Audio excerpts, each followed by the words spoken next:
We're here again. Manchester United lose 2-0 to Crystal Palace. It's a reoccurring theme, losing at Old Trafford. Absolutely terrible. I've got my brother with me here. We're going to discuss our thoughts on the game. We're going to go into great depth, the players, our opinions. Smash a like on the video. I'm going to give my opinion on it first. First off, I think we were the better team. I was a little bit concerned at half-time with us not scoring in the first half. It's a reoccurring pattern, like I've said. Any team here fancy us. You know, it doesn't matter how far you are up the table. You can be in the bottom three, or you can be at the top of the league. It doesn't matter. All teams are fancying it against us. And I'm going to talk about the players. There's that many players here with such a low IQ of football. It's almost like Sunday League football. It's that bad. A lot of these players, they're just clueless. Whenever they get the ball, some of them can't even do a 5-yard pass. Diogo Dalot, I've got to mention Diogo Dalot. He was absolutely terrible today. Absolutely terrible. He's not on his own. And do you know what? I've given Rasmus Højlund a lot of shit this week about his hold-up play. You know, about just his basics of being a striker. There's a lot of teams here in the Premier League. It doesn't matter where you are in the world. They're coming to Old Trafford and they're fancying it. We're going to talk about. We're going to go in depth about Ruben Amorim, where he goes next, where the Manchester United go next. I know that there's rumours of Tell coming in from Bayern Munich. I mean, I'll believe that when I see it. By the way, who the hell would want to come to Manchester United right now? I do feel sorry for Ruben Amorim. I've got to get that in now. I do feel sorry for Ruben. You know, he wanted to come in the summer. We paid him early to come here. He's come to this absolute shit show, Manchester United. Where does he go from here? And anyone in the comments or in the live chat or whatever that thinks Ruben Amorim's a problem, let me just tell you something now. Wake up. These players aren't capable of playing in any system. Like I said, I've given Rasmus Højlund a lot of shit this week, but there's a lot of players on that pitch that can't even put a 5-yard pass together. We're coming out here every week supporting the lads. We're here again. It seems reoccurring, doesn't it, Henry? Yeah, it does. To be fair, I think my opinion of the first half is, yeah, we were probably the better team, but, you know, you can't take away from the fact that Palace should have probably been a goal up. Yeah. They missed an open sitter. We're not good enough in the final third. No. I don't think we can't seem to get anybody. You know, there's no actual feed play to the striker when we're playing a striker like today. Yeah. Can't really blame Xerxes or Højlund because you know they weren't even on the pitch, mate. Yeah, they weren't even playing. They weren't even on the pitch until the second half. So who are you going to blame? I mean, like you mentioned Dalot flipping it. He's got to be one of the players who gave the possession away the most, I think. Yeah, he did. Do you know what? Diogo Dalot, you must have a Palace shirt under there, pal. Because looking at the stats, you must have done that. The amount of passes that you made to a Palace player, by the way, he must have had a Palace shirt on Diogo Dalot today. I'll tell you, he couldn't even link a 5-yard pass like you said. No, he couldn't, and he's not alone. But like you say, we're going to go in depth about the striker's position, of how open it is, and how much stick we've given to the strikers. We had a false 9 today. I know. Bruno Fernandes was in a false 9. Yeah, and we're relying on Garnacho. We was relying on Garnacho and Ahmad. Yeah, they were playing as cams. They weren't creating anything. You know, you can look at the possession we have as well, because we have, you know, majority of possession. Yeah, but we can't break. We do not look threatening. No, we can't break them down. You know, we were there at, like, Southampton. How good did Southampton look? Now, 80 minutes, Southampton 1-0 up, and to be honest with you, even they were like bottom of the relegation. Are giving us a game at Old Trafford. Anybody is giving us a game at Old Trafford. I've said it. It doesn't matter if you're Southampton or if you're Manchester City. Coming to Old Trafford, any team is fancying it. You know, and it just shows you as well. Like, you know, we play, you know, the top 5 teams, you know, who are challenging. Like, you've got Liverpool, you've got Man City, you've got Arsenal. And we can go away to these teams and give them a fight because we are the underdogs. Yeah. Definitely. And it shows you, as soon as we come up against a team who are relying on a lot of the counter stuff. Yeah, but they sit back, don't they? Yes. So these teams sit back. We can't deal with that. We can't break them down. The Fun family, hi buddy, how you doing? Hope you're okay. You know, we can't break them down. Like, look at the second goal. It was like 2 against. We can't defend against these mid-table mid-table teams. No, we can't. But the thing is, it's okay sitting back. This is what small teams do, and I can't stress this enough. Small teams sit back and they wait.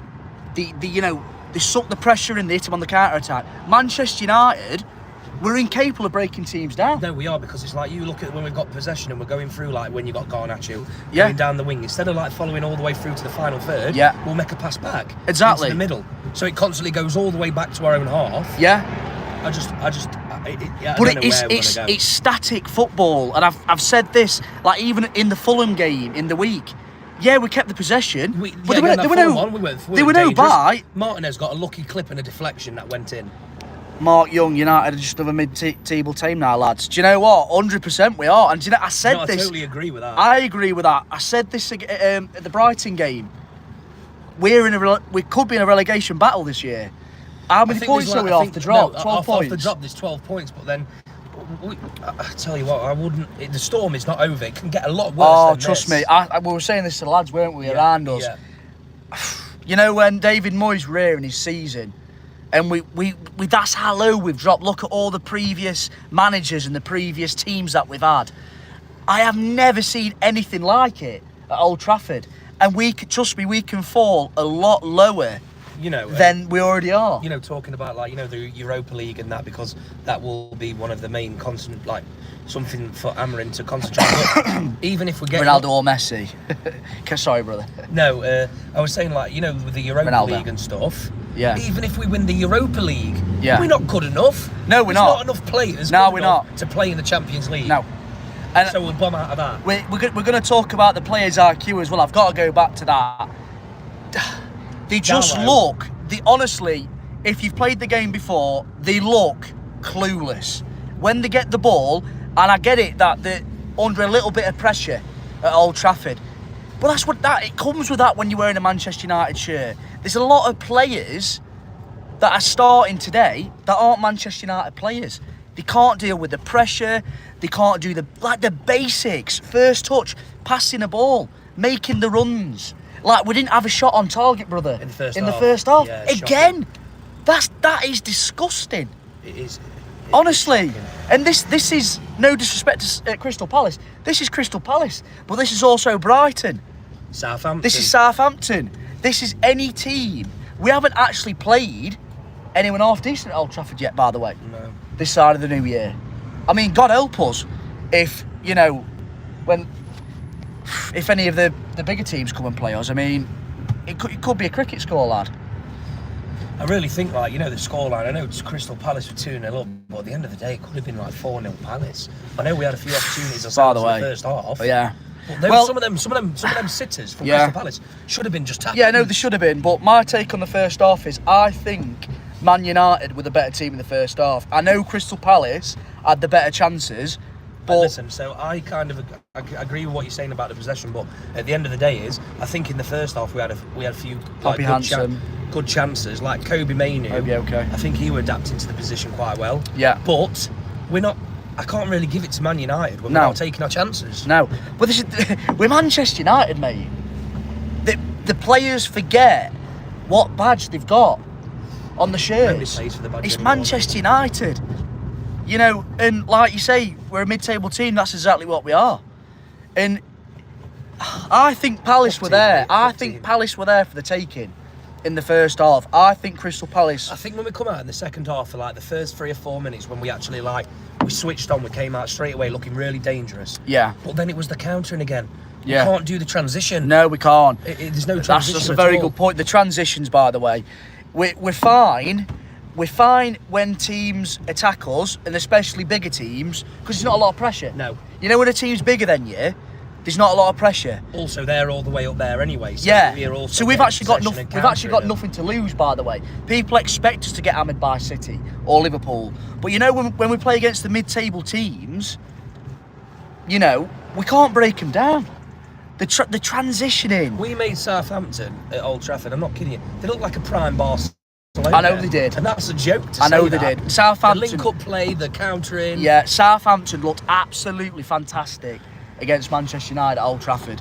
And do you know what? But this is what I'm saying. It's not an uncommon thing what's happening at Old Trafford at the minute. It's happening week in, week out. Yeah, I agree with that. And also, it's like, I'm fed up with people, especially the fans. I know the referees sometimes don't have the best games. You can't keep blaming the ref. No, you can't. I can hear them coming in when the ref will come into the tunnel. No. Shouting and calling him. I know. At the end of the day, we are not good enough. No, we're not. They and I tell you what, win. I want to talk about Bruno Fernandes today. Terrible. Listen, I'm a big Bruno Fernandes fan. But today, Fernandes, his decision making, he's always looking for that it's Hollywood pass. You say, which is true. Like, just play simple football. Keep it on the floor. Just go back to basics. I mean, moving forward, we've got Leicester City. FA Cup Friday. Yeah, FA Cup on Friday. Ruud van Nistelrooy's coming back to Old Trafford. I mean, yeah, we probably are. We are going to win that one. Yeah, but they'll be up for that. Oh, Leicester will be up for that. Trust me, Van Nistelrooy will get them up for that game. I've said it so many times. There's not an easy game at Old Trafford at the minute. It doesn't matter who's... You know what? Every time, we are there for the taking, like you said. We are. Every single We're on the game. ropes. We are on the ropes every game. Can you believe it's at home? And also, like, we're speaking to a couple of fans, weren't we? Yeah. They said, like, the pressure on, like, you can almost feel the Man United fans at Old Trafford on the back anyway, because they're expecting it. Yes, but the thing is, when we was at 0-0, I said it to Liam next doors, we should have scored in that first half. We should have scored in that first half, because what's going to happen, the reoccurring pattern of what happens, we dominate the possession in the first half, and then, the opposition look like they can get back into the game, or even go 1-0 up. It doesn't even matter, even from winning positions, if we was winning, the opposition always look like they're going to get back into the game. And Andre Onana, by the way. That's another. Andre Onana. He gets a lot of stick, but how can you not? You've got to be doing better there, for the first goal when it's getting a deflection off the crossbar. Well, this is what... Flick it over the bar. It's his judgment, again, like you were saying all game, it's the judgment. Yeah. And how he's not in the right position. And I'll tell you something else now, we're on, talking about the goalkeeper. I do not like how he plays that from the back. No. Because he looks dangerous. But we're incapable of doing that. Yeah, it looks dangerous. We're not a ball-playing team. We can't keep the ball.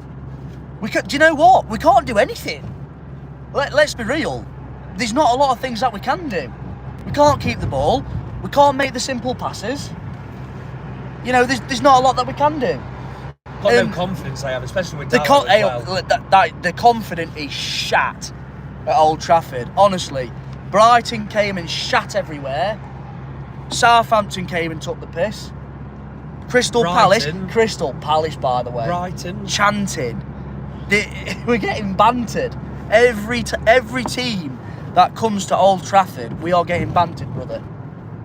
Honestly. And, look at the table.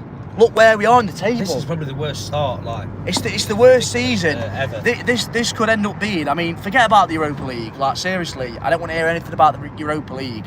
This could be one of the worst ever seasons for decades for Manchester United. Well, it is. Apparently, one of the worst seasons I think we had was 1989. Yeah. But this is looking a lot worse. And then, do you know what? I feel so sorry for Ruben Amorim. We paid Sporting Lisbon. He's never had a full pre-season with them. No. He's inherited all this shite at Manchester United. We've paid Sporting, especially a little bit like Dan Ashworth, I'll get onto that in a minute. We've paid Sporting Lisbon X amount of millions to get him here quicker. To get him here quicker. And now, look at this. It's damning. It's absolutely damning. And do you know what? I've said it so many times in other videos, Sporting was on absolute smoke. He spent so many years building that Sporting Lisbon team. They beat Manchester City, by the way. Yeah, I know they did. Before he came to Old Trafford. But yeah, where do we go from here? Like we said, Leicester City in the week. Who have we got in the Premier League next? I'm not even sure. Just have a look who we got in the Premier League next.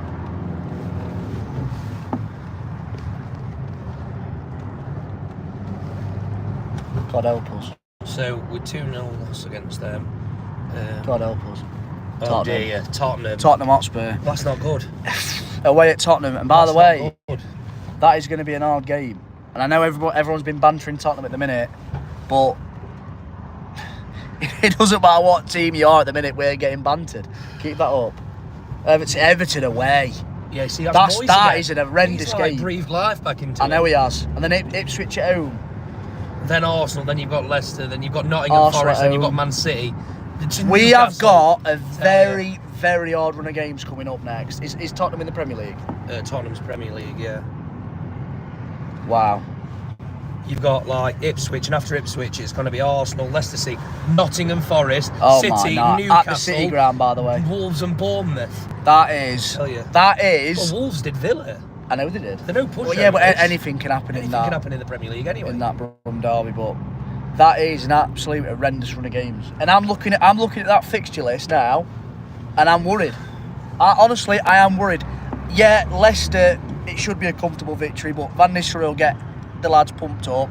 Should be a victory. Away at Tottenham. It was like you said, like, we were so used to saying, like, oh, this Crystal Palace, this is Southampton, but we're not good enough. That's how far we've dropped now. Standards. Any team in the Premier League, fancy it. Doesn't matter, like you say, if you're in the bottom three or the top half, doesn't matter. I don't even know what we are anymore. I just don't know. It just doesn't feel like, when they're playing and stuff, it's just not that much of a fight. No. When we've got possession, we do not seem dangerous. We just look clueless on the ball. It's football IQ. It's everything that you'd see better football in Sunday League.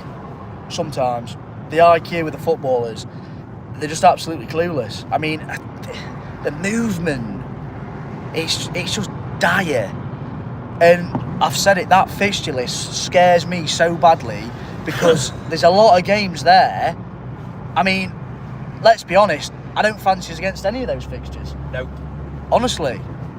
It's like the Everton one scares the shit out of me. People saying again though, isn't it? Like when we're going, we're on the way to Old Trafford, you're excited because we're going to watch the game. Yeah. But you don't know which Man United are going to turn up. Oh, but we do though.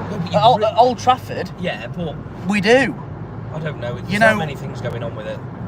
All the teams have to do is just sit back, soak what little pressure we're going to put on them, and then stick it on us on the counter-attack. That's all they need to do. It's like, let's refer to the Fulham game. Yeah, we had possession, but that game were absolutely atrocious. We're looking at moments, aren't we? Well, then let's talk about the Europa in the week. That first half. Oh yeah, the first half. It's the worst first half I think I've ever seen. Well, the substitutes made the game, didn't they? Well, yeah, but still, the first half was bad. Yeah, we're gonna wrap it up here anyway. Thank you very much to everyone who's joined the live chat. Smash a like, everybody subscribe. We're here again. We've lost, travelling home. Thank you very much, everybody, and I'll see you on the next one.